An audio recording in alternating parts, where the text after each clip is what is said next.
Shen bro. ആ എന്തൊക്കെയുണ്ട്? സുഖം. ഇപ്പോഴെവിടെയാ? ഞാൻ ഇന്റേൺഷിപ്പ് കഴിഞ്ഞതാ. ഇപ്പൊ ബാംഗ്ലൂർ പ്ലേസ്ഡ് ആയി. ഓക്കെ, എവിടെയായിരുന്നു ഇന്റേൺഷിപ്പ്? എവിടെയായിരുന്നു? ഇന്റേൺഷിപ്പ് ആലുവായിരുന്നു. ആലുവ. ആലുവയിൽ കഴിഞ്ഞു. ഏതായിരുന്നു കമ്പനി? എന്റെ MT ലോജിസ്റ്റിക്സ് പറഞ്ഞിട്ട് എന്നിട്ട് ഇപ്പോ പ്ലേസ്ഡ് ആയോ? പ്ലേസ്ഡ് ആയി. എവിടെ? ബാംഗ്ലൂര് ഗുഡ്രിസ് എന്ന കമ്പനി പ്ലേസ്ഡ് ആയി. എങ്ങനെയാ പാക്കേജ് ഒക്കെ? പെർ മന്ത് 25K ഉണ്ട്. 25K? സ്റ്റാർട്ടിങ് തുടങ്ങി. അപ്പൊ ഈ ഇന്റർവ്യൂസ് ഒക്കെ എങ്ങനെയായിരുന്നു? എളുപ്പമായിരുന്നു? എത്ര റൗണ്ട് ഉണ്ടായിരുന്നു? ഇവരെ ഈ ക്ലാസ്സുകളൊക്കെ, ഇന്റർവ്യൂവിന്റെ ക്ലാസ് ഒക്കെ നമുക്ക് ഹെൽപ്ഫുൾ ആണോ? അത് ഭയങ്കര ഹെൽപ്ഫുൾ ആണ്. കാരണം എനിക്ക് 5 റൗണ്ട് ഇന്റർവ്യൂ ഉണ്ടായിരുന്നു. അതിൽ ഫസ്റ്റ് റൗണ്ട് തന്നെ ഗ്രൂപ്പ് ഡിസ്കഷൻ ആയിരുന്നു. പിന്നെ എന്ന് പറയുന്നത് ഇവർ കമ്പനിയിൽ തന്നെ ഹെഡ് ആയിട്ടുള്ള 2 ഇന്റർവ്യൂസ്. ഇപ്പൊ ലാസ്റ്റ് ഫൈനലായിട്ട് എനിക്ക് ബാംഗ്ലൂർ പ്ലേസ്ഡ് ആയി. അപ്പൊ ബാംഗ്ലൂരിലെ ഹെഡിന്റെ ഒരു ഇന്റർവ്യൂ ഉണ്ടായിരുന്നു. ഇവരെ ക്ലാസ് കൊണ്ട് നമുക്ക് ഇന്റർവ്യൂ ക്രാക്ക് ചെയ്യാൻ വേണ്ടി പറ്റും? എന്തായാലും പറ്റും, ഉറപ്പായിട്ടും പ്ലേസ്ഡ് ആവും.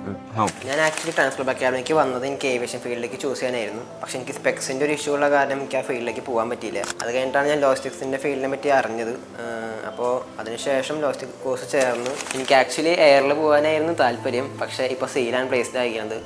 എൻ്റെ പേര് ഷെയ്ൻ ഷാജു. ഞാൻ തൃശ്ശൂരിൽ നിന്നാണ് വരുന്നത്. ഞാൻ ഡിഗ്രി BCA എടുത്തിട്ടുണ്ടായിരുന്നത്. അതിനുശേഷമാണ് ഞാൻ ട്രാൻസ്ഫർ അക്കാഡമിക്ക് വരുന്നത്. ഇപ്പോൾ ഇവിടുത്തെ ഫാക്കൽറ്റി എല്ലാം നല്ല സപ്പോർട്ടായിരുന്നു. ഇവിടെ എനിക്ക് ഏറ്റവും ഇഷ്ടപ്പെട്ട മൊമെൻറ്റ്സ് എന്ന് പറയാനായിട്ട് എനിക്ക് IB പോയതായിരുന്നു. അപ്പോൾ അവിടെ എങ്ങനെയാണ് വർക്കിംഗ് എന്നുള്ള കാര്യങ്ങളൊക്കെ പഠിക്കാൻ നല്ലോണം പറ്റി. ട്രാൻസ്ഫർ അക്കാഡമി ഞാൻ എന്തായാലും റെക്കമെൻഡ് ചെയ്യും. കാരണം ഇവിടെ ഫാക്കൽറ്റീസ് ആയാലും സ്റ്റാഫ് ആയാലും എല്ലാം ഭയങ്കര സപ്പോർട്ടായിരുന്നു. Thank you transfer academy.